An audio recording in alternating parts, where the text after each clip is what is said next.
Dave, you want to do rules and regulations and we'll get started? Okay. Hey, good morning, everybody. It's great to see everybody, and thank you so much for joining us this morning. If we could, please, everyone, I would really like you to mute your microphones. We have no background interference, so we can hear our presenters this morning. And we are going to be recording this session this morning. So again, thank everybody for joining us. And Marshall, I will turn it over to you. Great. Dave, thank you. And this is a fantastic turnout today for a very important conversation. So I wanted to thank everyone for joining us. But first, I have to acknowledge that the work of Lancaster City Alliance and this meeting would not be possible without the generous support of our legacy sponsors who are on the screen. So thank you to them, and also our visionary sponsors, which are listed at the bottom of the agenda. Again, we couldn't do what we do without their support. Before we get started, I did want to take a moment to acknowledge yesterday and the verdict of the Chauvin trial, the guilty verdict. I know I slept very well last night. I'm sure most, if not everyone on this call did as well. But there are two things that I did want to acknowledge. And one is that our partners at the YWCA are hosting a town hall tonight, an open discussion for everyone to discuss their feelings, next steps, everything. So we invite everyone who can to join, and we will make sure that we send the link. It's at 6 o'clock, and we'll get the link out to everyone for, I think, to share dialogue and to process what has occurred. I know personally, this really isn't a cause for celebration, although I do feel lighter this morning, but also realize that there's still work to be done. So I wanted to acknowledge that as well. And on that note, you'll hear a little later from Kathleen when she does our member intermarketing report. But I also want to just say that our merchant committee is also taking this very seriously. And there is a DEI subcommittee that is hard at work. And Kathleen will report out on that. There's room for others that want to join. But it's just, it feels really good that our small business and merchant committee is taking this so seriously and want to see change. So thank you all for that. I wanted to give the mayor the opportunity just to speak a moment about this from the city's perspective, and then we'll move on with the agenda. Mayor Sorace, welcome. Good morning, everyone. It's nice to see all of your faces this morning. I want to echo Marshall's comments about sleeping last night. That was good, although I still feel a sense of fatigue and tired. I think we're all feeling that because it just keeps happening. And so yesterday's verdict came at the time that a shooting happened in Columbus, Ohio. And so I feel a sense of relief, and I think that as a city, we just continue to encourage everyone to continue to have these conversations about how we can all be part of the change that's needed. Policing is and the interactions that we've seen with policing, we need to remember that this is part of a much larger context related to hundreds of years of history in our country. And I read something yesterday that really struck me that, while it's very, very important, and we are going to continue to do all that we can to build strong community police relationships, really pleased to have new leadership. Captain Mendez is here today to join us as one of 3 new leaders among the command staff. We also recognize that this extends much, much farther into our business practices, our educational institutions, healthcare, our legal system. And so we need to continue, and I encourage all of you to continue to have conversations and do all of the things that you can do in the space where you are. And if you would like to have more conversation with me about anything that you're thinking about or some of the things that we're doing here at the City of Lancaster related to our inclusionary practices that we are developing, please let me know. The city is hoping to both lead by example and be a partner in our efforts to build a stronger community. And that strong community will only happen when everyone feels safe. Thank you.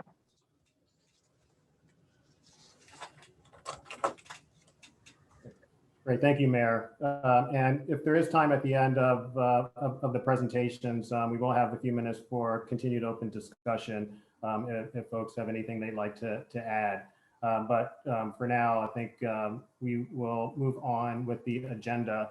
And yeah, I can't believe that it's been over a year since we've opened our meetings with the member spotlight. So I'm so pleased that we are now starting this tradition again, albeit virtually right now, but hopefully sooner rather than later, we'll be able to meet in person again. So after a one-year hiatus of doing this, I'm going to turn it over to Kathleen, who will introduce our presenters today. Kathleen. Kathleen, you're on mute.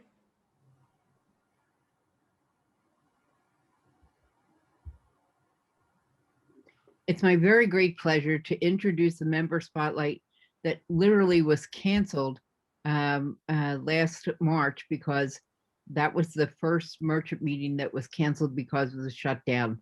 And we'll hear from them now.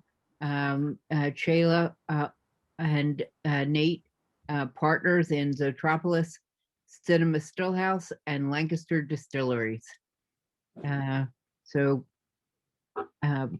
I look forward to hearing their story along with you. Good morning, everyone, and thank you so much for hosting us. I'm Nate. This is Shayla. We're part of the partnership here at Lancaster Distilleries and Zootropolis. We were asked to join you briefly this morning and talk about our shift through COVID and the changes that we made here in our business and our reach to the community. Yeah, I think when we were asked to present last year, it was all about how we were going to grow, what we were going to do, how everything was working together. All the elements of the distillery, the restaurant, and theater were just finally starting to catch on, and everything was working sort of with congruence. And so obviously this presentation is how COVID, threw a bomb into our program and how we adapted. Do we have our slides? There we go. Thank you very much. So I imagine all of you have seen our building at some point, but that's the front of our building there. So we actually had a lot of fun pivoting with the challenges that came.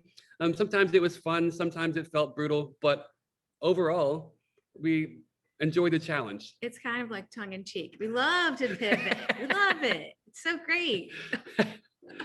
Would you go to the next slide, please, Jeremy?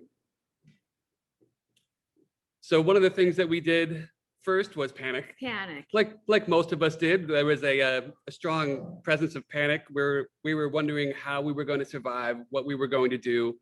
Were we going to stay open? Were we going to close? How do we adapt to, do we wear a mask? Like everyone else in the city, no one really knew what to do. So me being an Uber planner, we immediately, within 2 days of the shutdown, opened up an e-commerce model. And you can see in this slide, we've got Matt Hostetter, one of our partners, and Emily DeVitri, our general manager, delivering curbside, which I believe basically every restaurant in town did. But we took it a step further and then created a whole model around our spirit delivery, which we can talk about in a minute. I'm just going to pause real quick to say that when Shayla says we reacted quickly, she literally built an e-commerce site over the weekend. I think it was a Friday we found out. She was on it. By Monday, we were up and operational. It was an insane amount of work that she did so quickly and so well. Thanks. Okay, next slide. So she already spoke about the curbside pickup. We were quick to respond to that. And then the Spirit delivery was there very shortly thereafter. And that was the start of our booze van. We had that booze van up and ready fairly quickly, which also led into our neighborhood events. One of the advantages of our particular license as a producer is that we are able to do those sorts of events under our license. So we had that advantage being a producer to be able to do that. Yeah, and all of this was done with safety in mind. So as much outdoor that we could do, as much open air as we could do. If people couldn't come to us, we're bringing our product to them. The booze van has totally grown. We're actually thinking of adding a second one at this point because it's doing so well and people are requesting it. People are used to the model now. And I think it's sort of, this time of COVID sort of changed the culture in such a way that, a lot of these things will continue even after the restrictions are over. Right. One of the things that was Lee Lindsay's brainchild was the fire pits. And the city worked really, really well with us. They came and inspected it and said, okay, you guys can do this, given these conditions.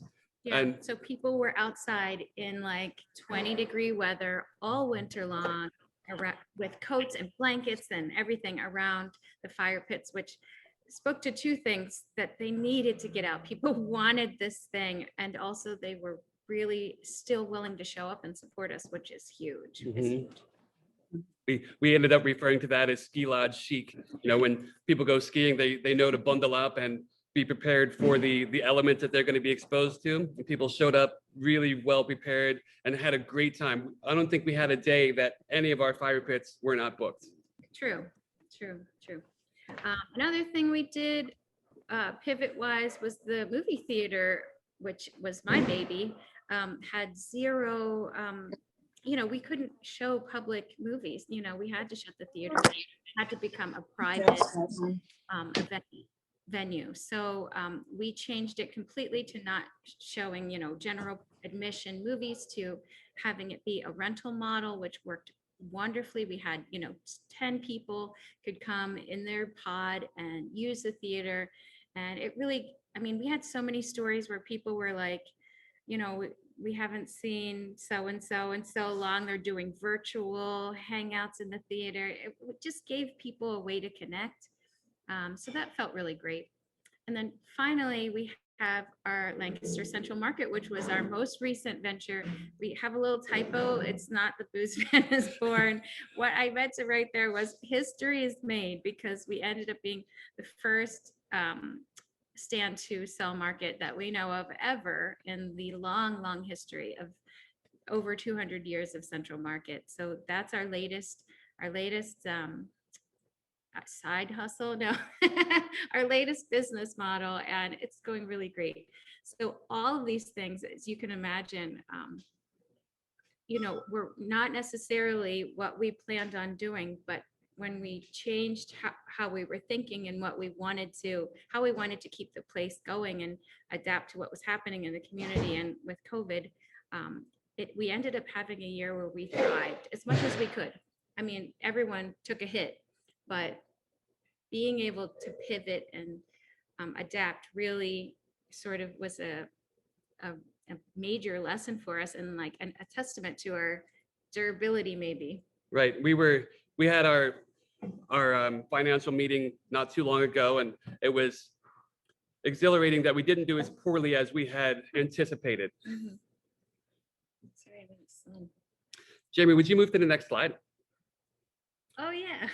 So the following is just a few pictures to illustrate some of the things. So that's our booze van. Some of you may have seen it. It's often parked here on Water Street, and it's often out and about in the community, delivering as well as doing the neighborhood events that we spoke of previously. And one thing we didn't mention is that we also during this time increased our production so much and did the work to get into the fine wine and good spirits stores, which if you've never had a distillery, every single thing that you do requires a tremendous amount of paperwork and applying and behind the scenes effort just to get in in certain places. Like, for example, Market took almost 2 years for us to get in there of begging. And, and then the fine wine and good spirit stores also took a really long time for us to get in there. So these are like our victories. It's nice to sort of be able to present and remember that we did all these things during this crazy, difficult year. Right.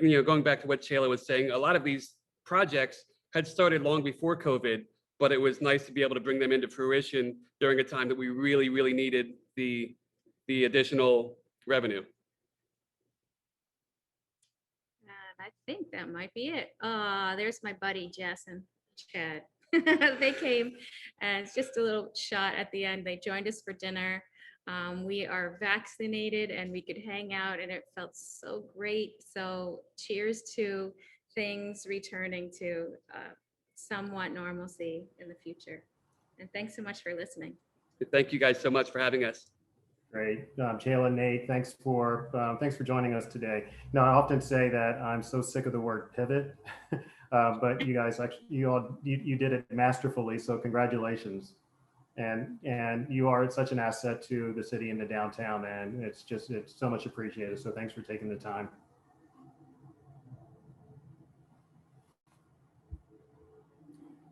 Great.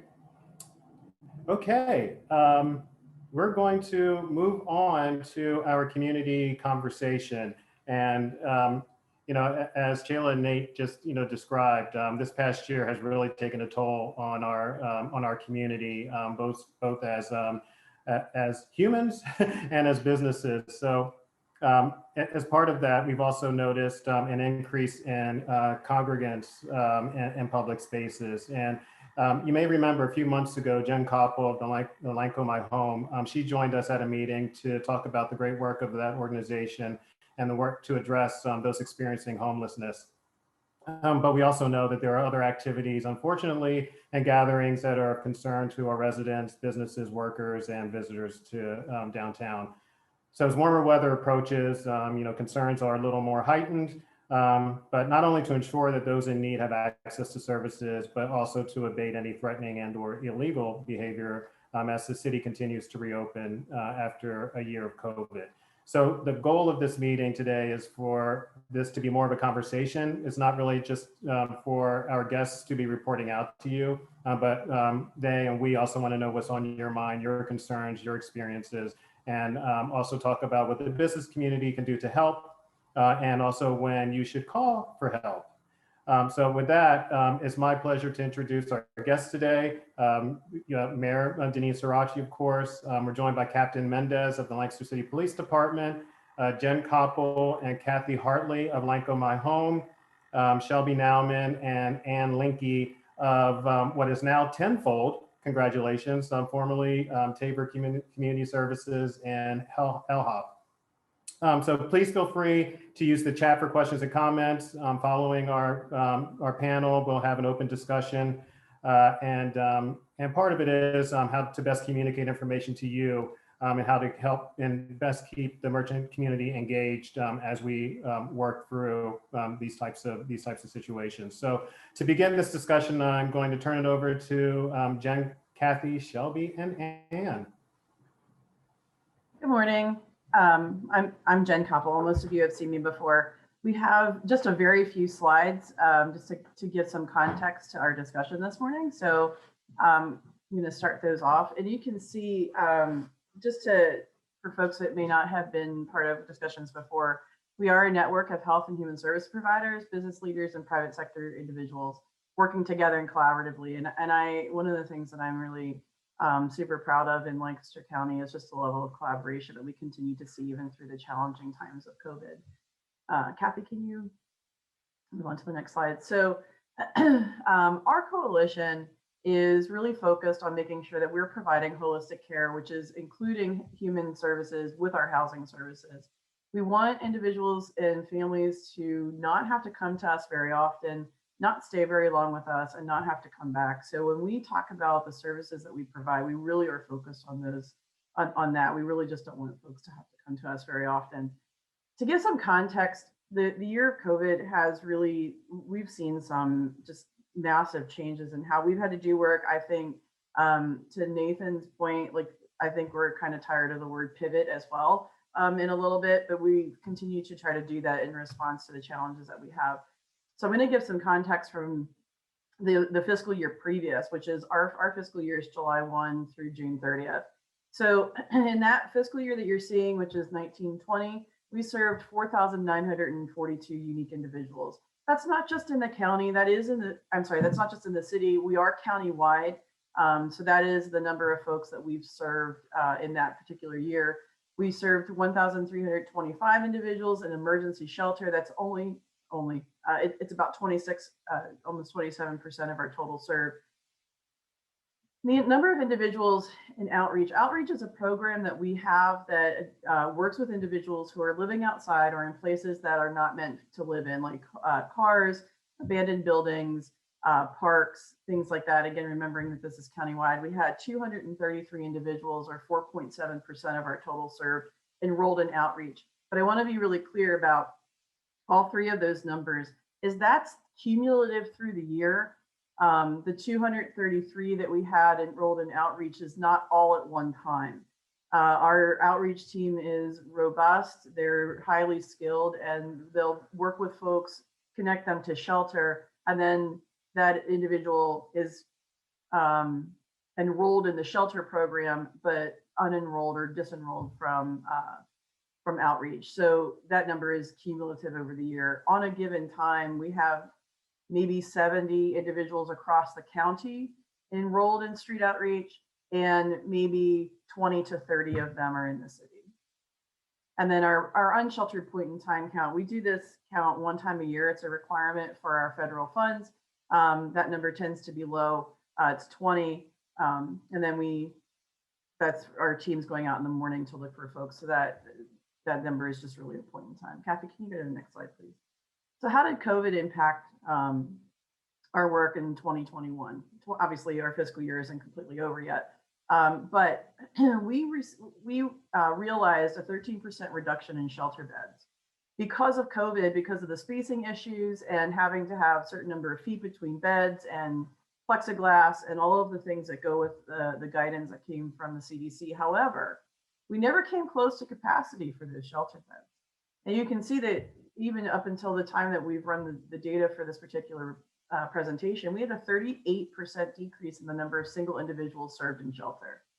We expect that when we get to a place where the eviction moratorium is lifted and life returns to a little bit of new normal, I think I'll call it, we do expect those service deliveries to go back up to the 1920 model. But right now, especially through the winter, we were mostly concerned about the cold weather. We really had, on a given night, sometimes 50 or 60 beds open in shelter.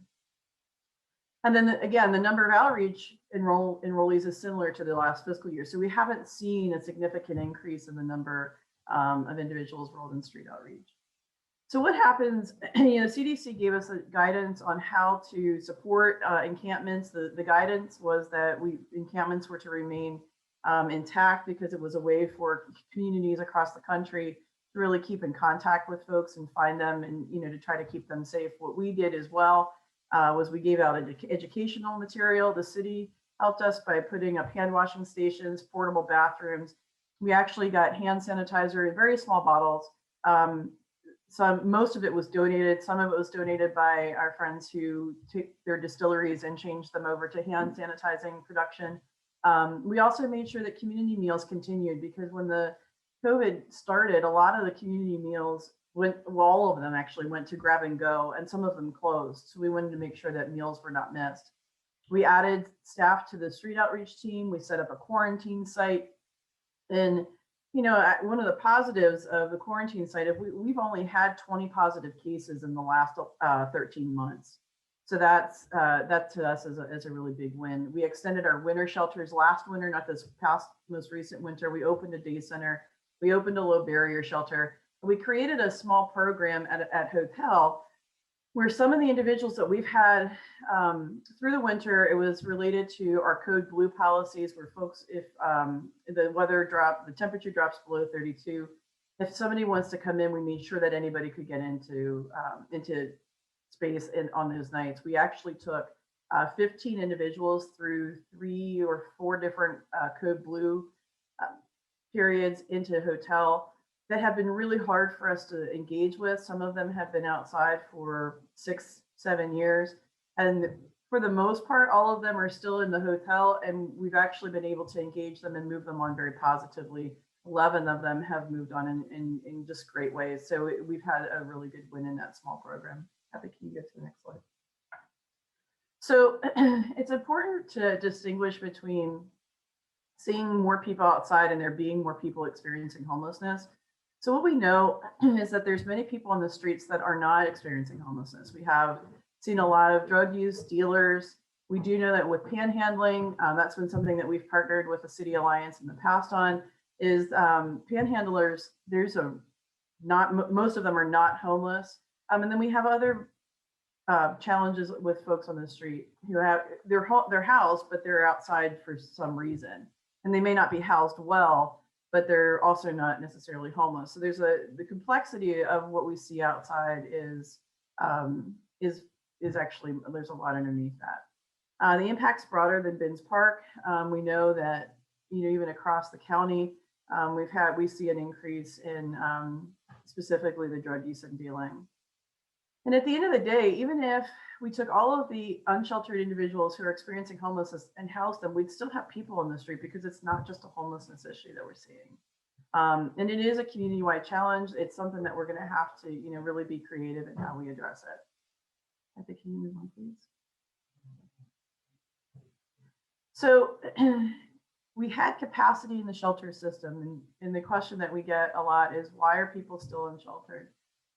And why are they more outside? And I think it occurred to me probably in coming into the winter that our individuals who are outside, who are experiencing homelessness, would go to a library. They might go and hang out for a day. They might go to, maybe hang out at the library for a while, go into market for a while, go to McDonald's for a while, go into a coffee shop for a while. And that's largely been inaccessible or unaccessible.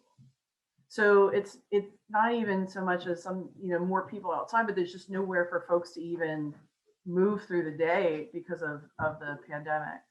And just like, a lot of us that have fear of getting COVID and going into a restaurant or being in space, grocery shopping, whatever it might be, our folks have the same fear, and coming into a congregate shelter has caused some fear for folks, because our individuals who are living outside primarily in this particular statement are going to have a lot of underlying health conditions.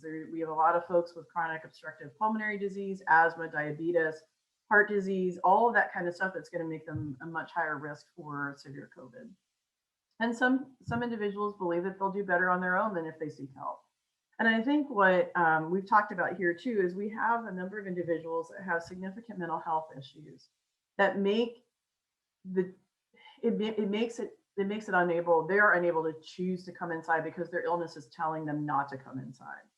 And while either they're on the surface choosing to not come in, if we ask them, do you want to come inside? And they might say no.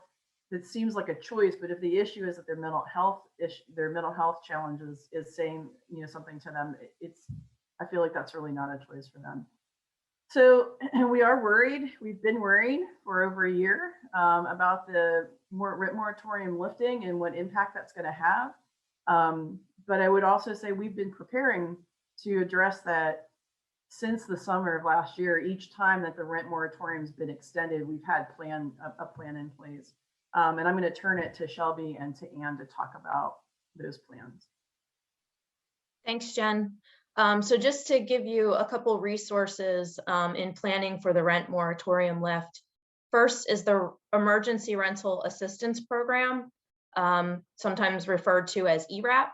Lancaster County has received funding to provide up to 12 months of assistance for rent and utilities to county residents. There are 3 eligibility requirements, and folks must meet all 3 of those. And they're listed there: COVID-19 pandemic related job or income loss, less than 80% of area median income, and risk of housing instability.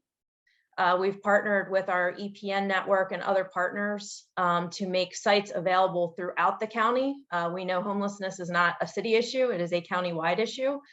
So many of the partners, are available through appointments to help upload documents, any technical support that's needed, excuse me. The second is the Eviction Prevention Network. And the Eviction Prevention Network is comprised of over a dozen agencies throughout Lancaster County. And we work to keep rental households stabilized throughout the current crisis. They offer tenant support, tenant protection information, case management, and legal assistance. The Eviction Prevention Network of partners meets every week on Tuesdays at 1 o'clock just to share best practices. Sometimes we'll talk about cases that have been particularly hard and folks who have been particularly hard to serve, and share resources. There's also landlord and property manager support. We do landlord forums to talk about the ERAP program, and other resources that have come online since the pandemic to help renters. We know landlords are also hurting during this time, so we look at them as partners in this process. The last piece I want to talk about is the Housing Quality and Equity Institute, which is part of Tenfold. And we seek to empower tenants and landlords with knowledge of their rights and responsibilities. Some of the resources that are listed here, the Landlord and Tenant Guide. We do fair housing work, which includes complaint filing, consultation, mediation, workshop, training, and forums. And we also have the online rental housing search engine that people can use, put in filters and search for rental housing. We also have housing locators that are actively helping folks look for affordable rental housing, which we all know is really challenging these days. So the one thing I neglected to mention, and thanks Shelby for talking through that, is the eviction moratorium and the programs that Shelby talked about are really going to be important for us moving forward, because the reason why our census is down, specifically in shelters, is because of the moratorium. We know from, I've been in this work for 11 years with the coalition, and we know that the primary reason folks come to us is household disruption, but that's going to include domestic violence as well, but it's going to mostly be around evictions or losing an apartment. And again, when we think about the number of folks that we've seen this year compared to last year, it's really because of the eviction moratorium. So that I think it's just really important to remember that, for us, is that we move through that. Those programs that Shelby talked about are going to be really important. They're important now, but I think just again, as the moratorium lifts at the end of June. So what are we doing to continue to improve the situation? We are doing COVID-19 vaccine support. We've held so far at least 2 different mobile vaccine clinics for shelters and our population that's living on the street. We are hosting 2 more vaccine clinics on site at different programs on Saturday. We've been working very closely with LEMSA and the community paramedicine program for some of that, as well as Union Community Care, our federally qualified healthcare center. We were connected to the Department of Human Services and the Department of Health at the state level as a continuum of care to really be able to partner well to get vaccine now. We are going to be expanding the hotel program that I mentioned. That's also going to support us as we move through the eviction moratorium lift. And then what you see here on the right of your screen is a mobile hygiene unit. There's going to be mobile showers provided out of that. We're going to be able to provide some mobile medical care and some street medicine. The primary organization that's going to support the mobile hygiene unit is going to be LEMSA and the community paramedics, but we also have a relationship with the family residency program at LGH, and where we have some resident physicians that will be helping us as well. We'll be able to connect to telehealth, behavioral health services, and we're also going to be able to provide social service and housing support connections for that program. We were evaluating a variety of new housing options, including things like tiny homes. How do we convert, other space into affordable housing options, things like that. And we're working very closely with our partners at the city and county through those conversations. And then the city and county are primary partners for us, and we are going to continue to work with them to address gaps in support and respond to folks on the street who are not experiencing homelessness. So at this point, this is our last slide, but I'm going to go turn it to Kathy to make sure that I didn't miss anything. And then she's going to move us into the next part. I think it's great. The last point on here is Jen has asked me to work with her on launching a collaborative action and communication initiative. This is one step of it. I know I've had a conversation with a very few of you, but not many of you. So this is my opportunity to ask if you are interested in helping in any way with what we're going to be doing as the moratorium lifts or even sooner. I'd love to hear from you and have a conversation with you, understand what your challenges are, and talk about how we might be able to work together to address some of them. And you'll see there my email address is there for you to reach out to me at any time, and we can schedule some time to chat.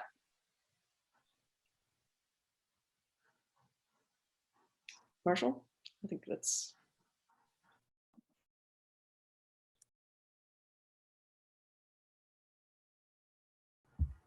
Great, thanks Kathy, thanks Jen, thanks Shelby.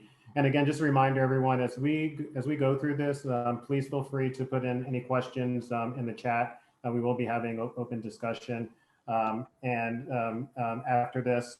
But I wanted to give the mayor and Captain Mendez an opportunity to speak to on the city's efforts in this. I think it's an important distinction to recognize the different populations that are out there, and there's so much work going on the outreach for those that are actually experiencing homelessness. But I know what's top of mind to the merchant community and residents is sort of the distinction between what is legal activity versus illegal activity for some of the other folks that are out there, and what can be done about enforcement, and what's the role of the merchants and the police department and the DID and others. So with that, I'll turn it over to the mayor and captain, and after that we can continue on with the discussion. Great, thanks, Marshall. I'm really glad that we're having this conversation, and thanks to LancCo, my home, for all of the supports and the partners that are involved in that effort. The city of Lancaster really has two primary roles in all of this. And the first is as a funder.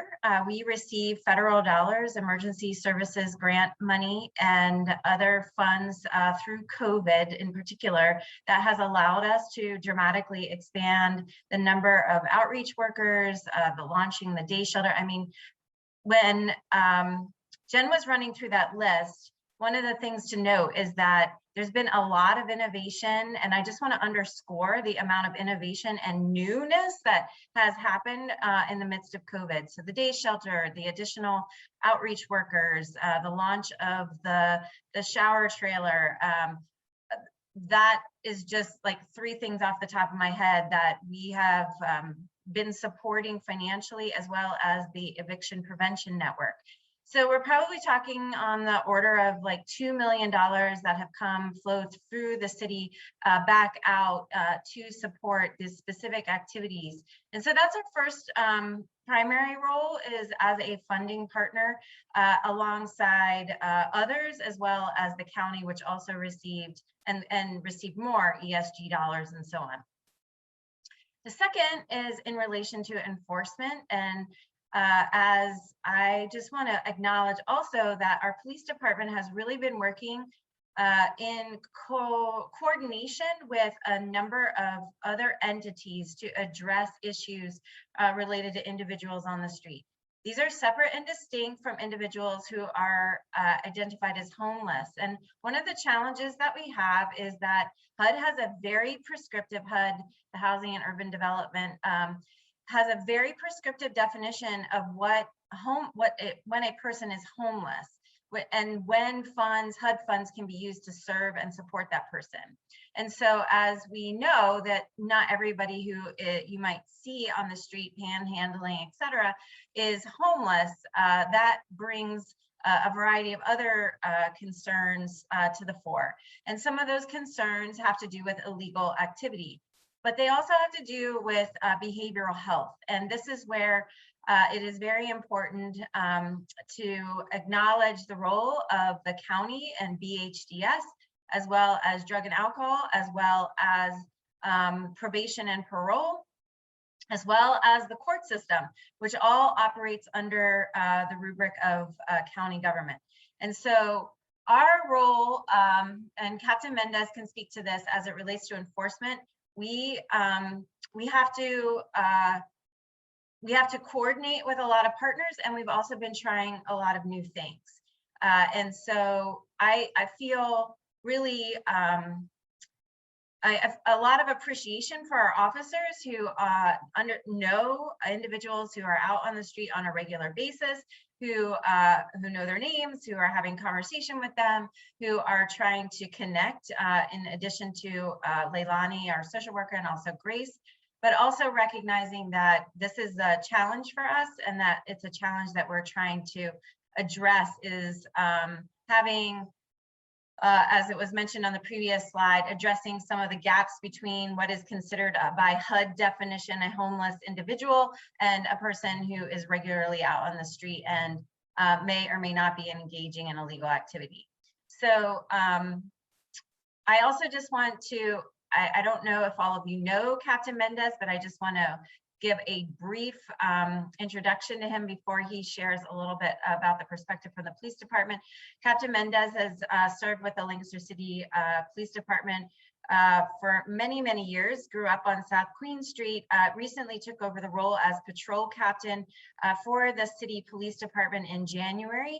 And the patrol division is the largest division within the police department. And so he has responsibility for all of the officers that you see on foot, on bike, or in cars, as well as on horses with dogs. And I could go on. There's a lot. And so his role is really to coordinate those aspects of service and responsiveness to the community. So with that, I'll turn it over to Captain Mendez to talk about the ways that the police have been approaching the illegal activities and helping to discern what's legal and what's not legal. And then the only other thing that I would just like Captain Mendez to speak to is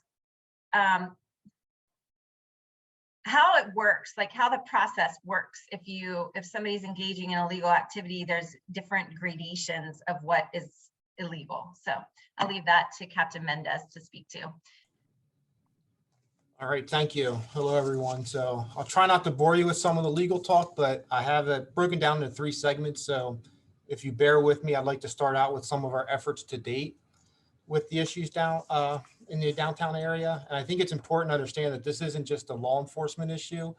There's mental health, there's substance abuse, and it's not just a homelessness, because like one of the earlier speakers said, it's a lot of the people and the issues we're dealing with aren't homeless persons. So, but to date, we have a good working relationship with the sheriff's office, as well as county probation and parole. We've been involved with some outreach, as well as obviously enforcement, and once it gets into the court system. We have routine foot and bike patrols downtown. We have 2 officers assigned on bike every day, Officer Binderup and Officer Whitaker. They have a good working relationship with them, pretty sure many of you, so they're down there constantly. They know most of the people. They're probably the 2 point of contacts with the downtown area. The mayor touched on it. We have 2 police social workers who kind of, we get involved when needed with. Not everything is a law enforcement issue, and sometimes law enforcement isn't the best option. Sometimes they need the social workers to intervene. We have 1 assigned daytime and 1 assigned into the early evening, so we have pretty good coverage with that. And I know in doing some research for this, I know over the past week or 2, they've had at least 3 or 4 referrals from our officers in the area or in the downtown area to them for assistance. One thing to touch on, about a month or so ago, so illegal narcotics downtown is probably one of our biggest crimes where we're dealing with. We have the selective enforcement unit who has actively investigated numerous drug dealing and drug related crimes down there. And I believe a month or so ago, we served a search warrant in the 200 block of North Queen Street on who we believe to be the major supplier of narcotics into the downtown area. As a result of that search warrant, we had numerous arrests. We seized K2 marijuana, decent amount of cash, and illegal firearms. Now, that being said, while we took what we believe to be the major supplier at the time, we know that somebody else is going to step up and start supplying that need. So it's a constant battle, but just understand that we are working on it, and we do have a unit that is actively investigating those crimes. Our enforcement hasn't stopped. I know there's been this, I've heard it myself, that there's this rumor that we're not enforcing laws. That's 100% not true. We will investigate, and if there's a violation of law, we will bring it. I want to touch on one more thing. We're going to be doing a press release shortly this week, but April 14th, our officers and detectives arrested an individual who was involved in some open lewdness and indecent exposures in the downtown area at numerous businesses. We believe there to be more victims, so we're going to put a press release out. But I think at least 2 businesses have reported it, that he was in there doing his acts. So again, we'll put that out. We believe there's going to be more victims coming forward, but he has been charged, and he was also wanted from another county for the same types of incidents. So just that'll be coming out, and just if you witnessed it or you were a victim of him, just please, or your staff, just report it to us so we can continue to investigate that. Along the lines of that, and a lot of this is going to overlap, but I think it's important, like, we need to know what's going on. And I'll speak of one address that I know I've talked to a few of you about. We had complaints that came through the mayor's office about 48 North Queen Street. So I personally reached out to the tenant who was at her, I believe she actually wanted to break the lease and move out. I reached out to her. We had good conversation, but provided her with the number. She just wasn't sure who to call. So she, I advised her we would have people, officers check on the area just to call. I provided her my email, and I checked back in a few weeks later, and things were going great. The problem seemed to be resolved, but a lot of it is just they have to give us a call. Like, you have to let us know what's going on because we're not everywhere. So if you can just put that out, and I have some emails. I have an email and a phone number I'll get to later on for people to call with any problems. If you have any questions when I'm talking, I tend to speak fast and ramble on. Just let me know, and I can answer those. As far as legal and illegal, there's 3 types of charges we'll bring: summary, misdemeanor, and felonies. Summary charges are just a ticket, so we can't arrest you for it. We issue a ticket, it goes to the courts, and it's generally just like a traffic ticket or a non-traffic ticket. At some point, there'll be fines and costs if they're found guilty at a summary trial. Misdemeanors, generally, we don't arrest on or can't arrest on. There's some levels we can, but generally a misdemeanor is we can bring you in, fingerprint you, put you on record, but you're released within a matter of an hour or 2 hours. Those are, again, a later date where you'd have a hearing. Felonies are the most serious of crimes. Those are generally the major assaults, the major drug dealing, weapons violations.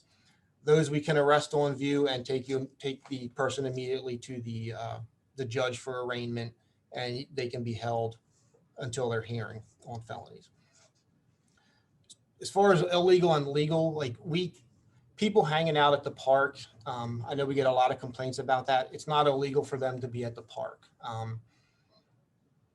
Obviously the alcohol use and the drug use, and that is illegal, but a lot of times we're not seeing that, or we're getting notified after the fact. So we can't just go and kick people out of the city park. That's not what we can do. And I know there's large groups there and it's frustrating, but really there has to be a violation of law for us to, we can't just plain and simple, they have a right to be at the park. They have a right to hang out there, and it's not a law enforcement effort to kick them out. Now, if they're violating the law, with the open containers, the alcohol, the drug use, we can do that. If they're trespassing on your business property, we can come and enforce that. As far as the county building as well, we've stepped up our efforts with the sheriff's department, and they have become pretty responsive, and the courts have been involved. But the county building is their property, so they have it's their authority as far as the 150 North Queen Street building to have the persons move and not be set up there if they don't want that.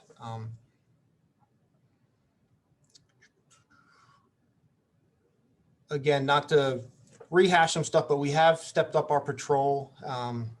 It's been an effort of ours in the downtown area because we want a safe, flourishing community down there. Like, we want that. On a personal note, my wife is a small business owner in the downtown area, so I feel some of the pains that people talk about. I get it.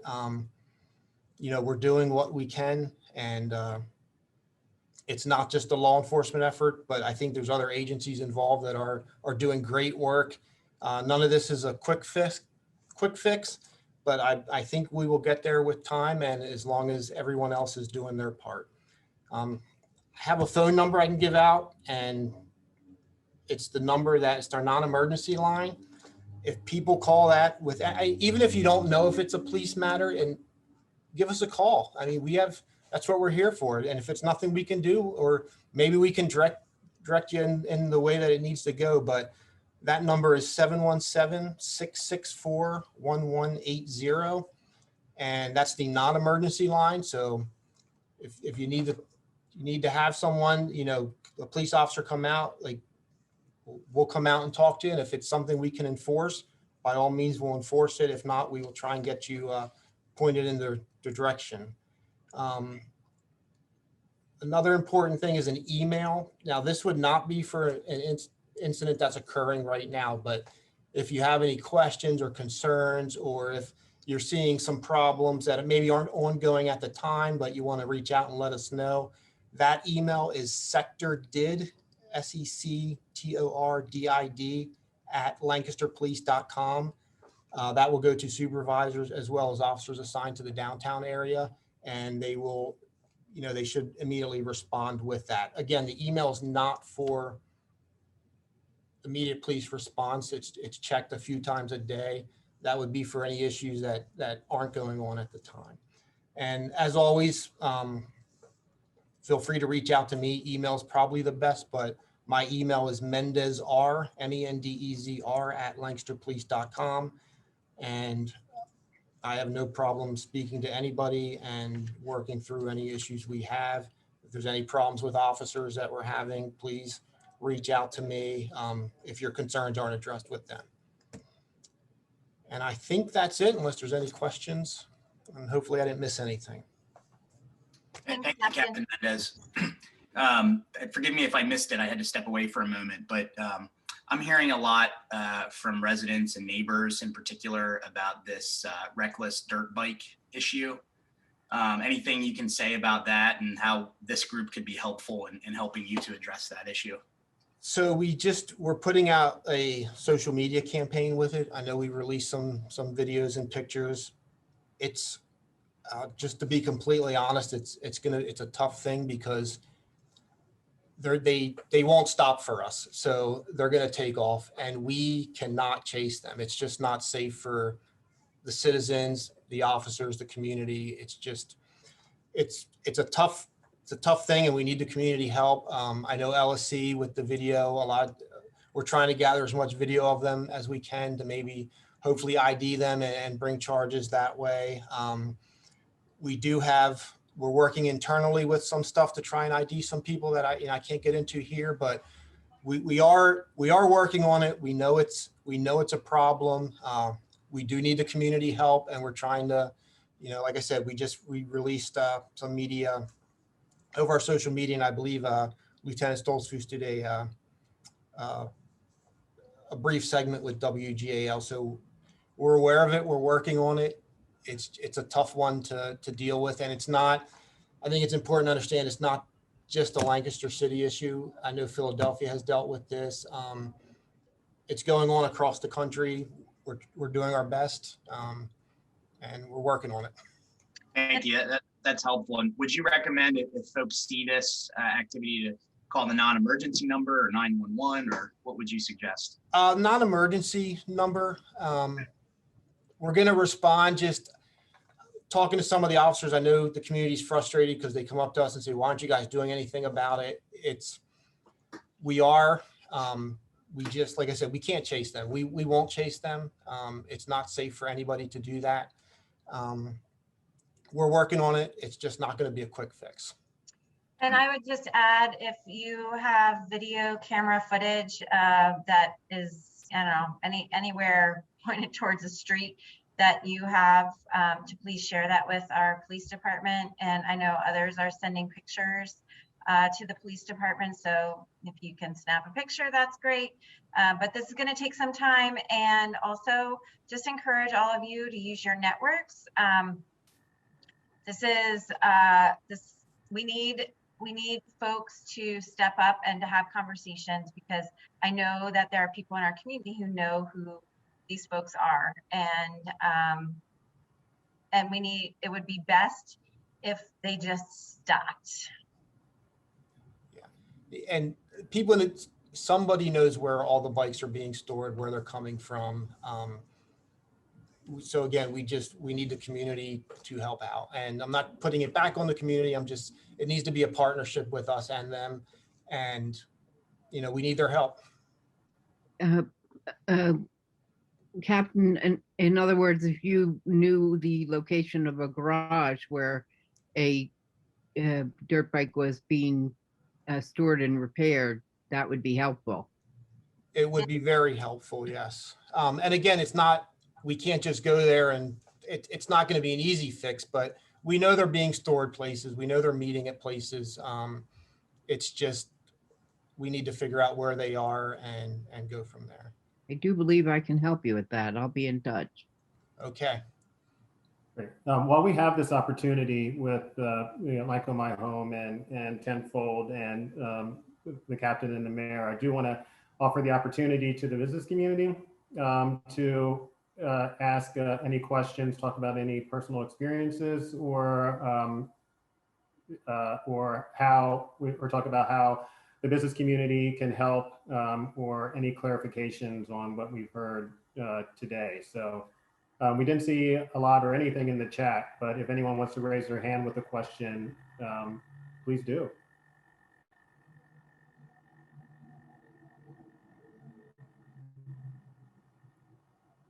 Or not.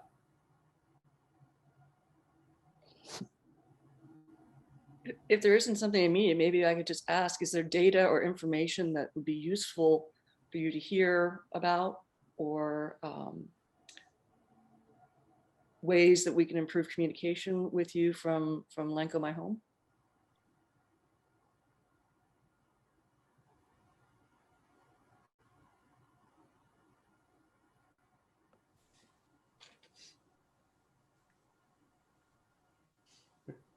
Well, I would say one of the things that we've been hearing about is, how the business community can help.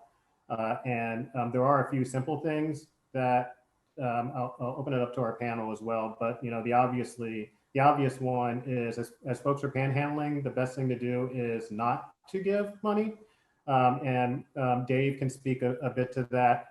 And then the other is, we know there are people with best intentions that are, providing food at some of the public spaces. That is, unfortunately not helpful, especially when we have services and organizations that are actually providing that food in secure spaces. So Dave, if you want to talk about the panhandling piece, and I don't know, Jen, if you're the most appropriate to talk about the food. Yeah, thank you, Marshall. As a lot of you know, several years ago, we came up with a campaign after a lot of research on how to address the panhandling issues in the downtown. And we came up with a campaign that it's okay to say no to panhandling. So we're going to have our ambassadors come out again, offering handout cards and posters for your store windows if you want to put them there. We're also going to be providing you with a list that you can share with your employees on all the local meal locations that are available. And I think Jen can speak a little bit more to that if she is able to. But meals are available 7 days a week, 3 meals a day, breakfast, lunch, and dinner. So it's not a matter of that these folks cannot find a place to go and eat, because they are available. So we will be getting out with those posters and postcards, and we'll get them out. And the only thing I would bring up to any of the folks would be, we've been hearing a lot of complaints about public defecation in doorways and back alleys. And we know that there are several of the porta potties that are out there for those for the uses, but the complaints we're getting are within 10 to 15 feet of where those are placed. Can anyone speak to how long they may stay there? I know they're being cleaned regularly, but we're finding out that a lot of folks just are not utilizing them, and they're using doorways over the nighttime hours. So Dave, you want to know how long we're keeping the porta potties at the corner of Prince and Orange? Well, I think, what is there, 3 locations? There's the Fulton Quadrant, Penn Square, Prince and Orange, and also in front of the Lancaster Library. So the plan, and I can follow up with Steve Campbell, who's the Director of Public Works, but as part of our reopening plan, we are planning to take those away. They have been heavily utilized, and just I can tell you that they're needing to be cleaned on a regular basis. So people are using them, and it has been, I know it's not solving all of the problem, and I get mixed feedback about it. Some people, the library wants the porta potty to stay in front of their library, and others would like them to go. So I'm happy to hear what you all think.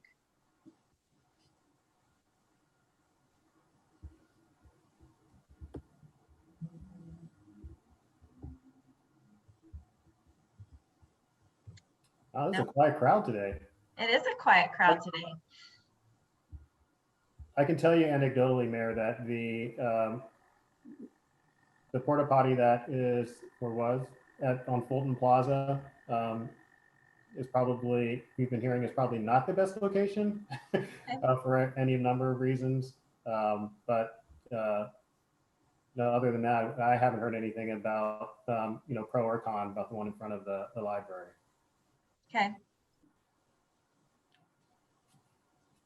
So this is Jen. And just to get back to Dave's part about the panhandling, anti-panhandling signs, the Parish Resource Center coordinates the meal list with us.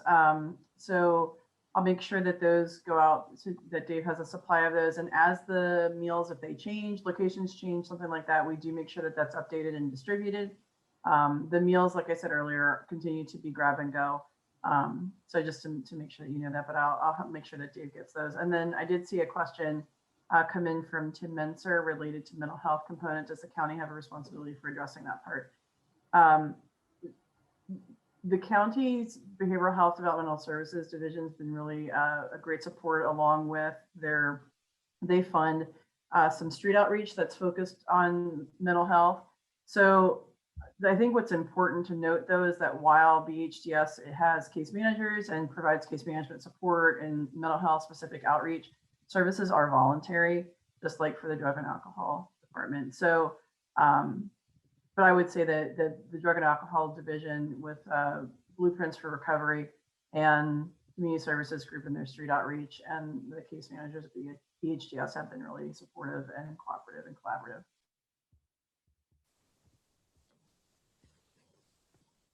Marshall, I had a question come just to me about getting the county more involved and who could be contacted about concerns of things happening on county property. I didn't know if anybody from the team, Captain Mendez, Ann, or Jen or Kathy, wanted to talk about the interdisciplinary team at all.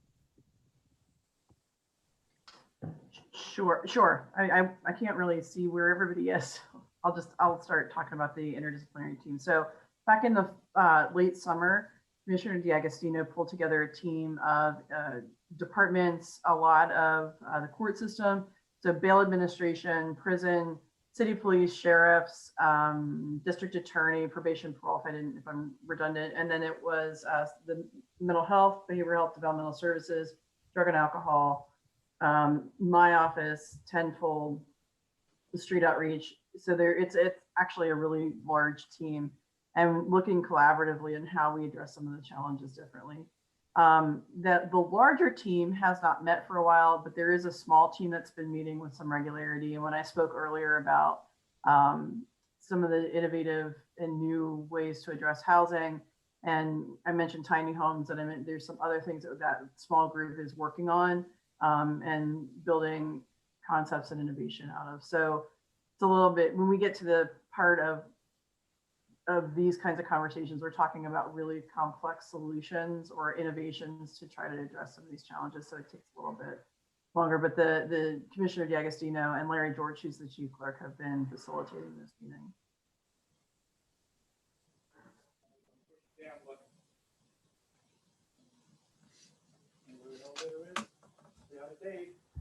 Jen, one question that came directly to me too was, generally, would you say, and you may have covered this in the beginning, the situation with people experiencing homelessness, is it trending better? I mean, obviously the last year was sort of an anomaly, but is it trending better or worse? Can you say? So, I mean, our volume is down significantly. So we know that, I think I said this earlier, and I apologize if I didn't, but the majority of individuals that come into our system in a given year are new to us. And that majority could be 72%, 75%. That means that we've not seen them before.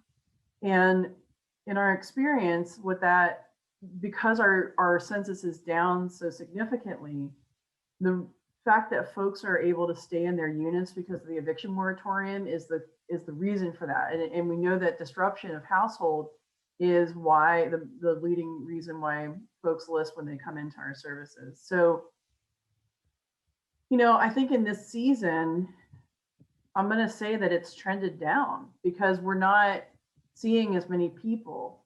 I 100% believe it's the eviction moratorium is the root cause of that.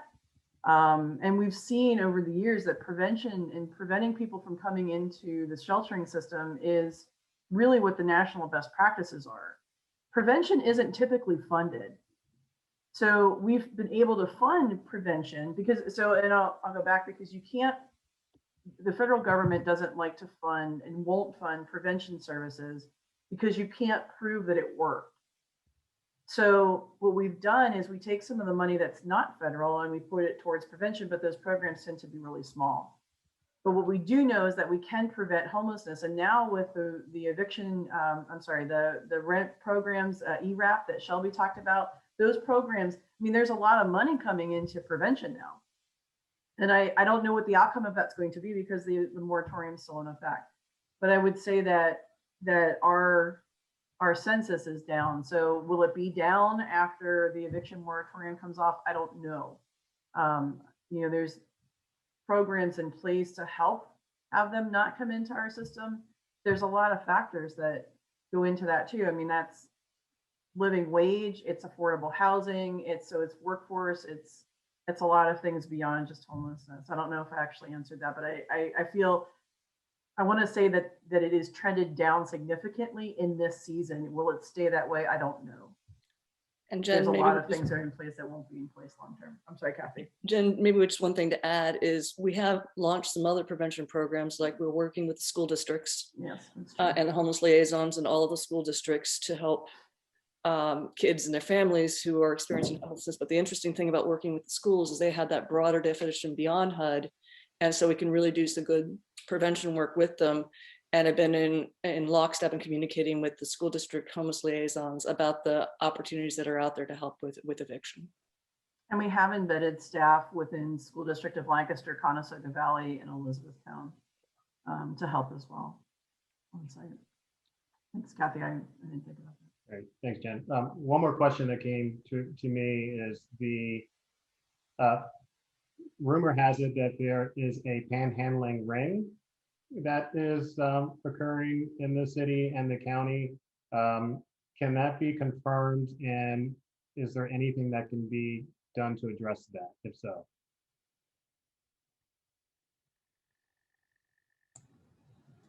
This is the first I've heard of that, so I don't know. I can't say it is or isn't. And as far as enforcement of that, and I believe we have received guidance from the DA's office on what we will enforce with that. If they're aggressive and are stepping out into traffic and doing that kind of stuff, we will enforce it. But really, I think my opinion would be the way to tackle this would be the program that Dave talked about with getting people not to give the money and doing that as far as rather than the enforcement. I look at it, our enforcement is to give them a citation and have them pay money when, if they don't have the money, it's just, to me, there's a better option than that. Obviously we'll deal with the aggressiveness of it, but I think the way to tackle it would be through other means than enforcement. Thank you. Okay, it is 9:45. So I want to be sensitive to everyone's time. So I wanted to thank our panel and our guests for joining us today. Very informative, great information. We will follow up with especially some of the information that the captain gave us in terms of contact information, so that everyone has that handy and knows when to use it. We'll make sure we get that to everyone. And I did want to, if folks have a few more minutes, I did want to allow Kathleen to give a quick update on the member intermarketing committee.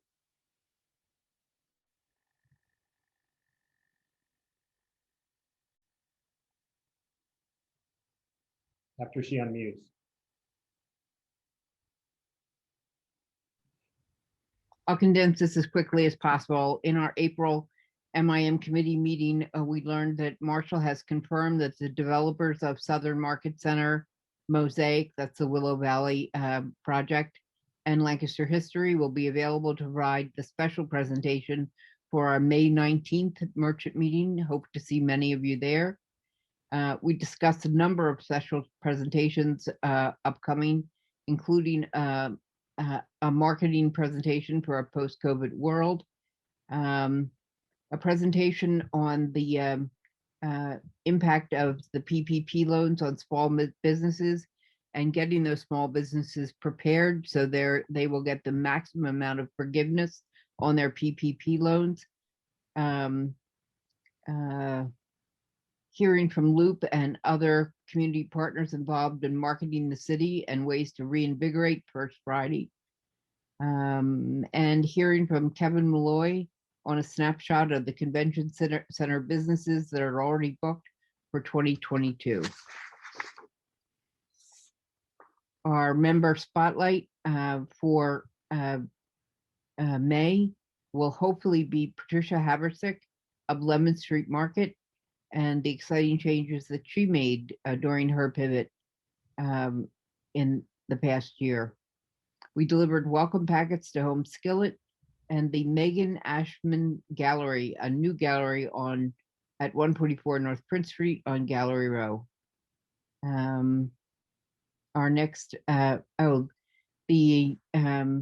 Diversity, Equity, and Inclusion Subcommittee of the MIM Committee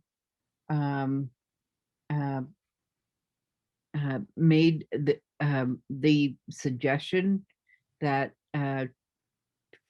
further training is absolutely necessary for our merchant committee. And so Ann Williams, our Director of Communication, has reached out to Jasmine King, Director of the Center for Racial and Gender Equity at the Lancaster YWCA, to determine what training is available. And we are waiting to hear back from Jasmine.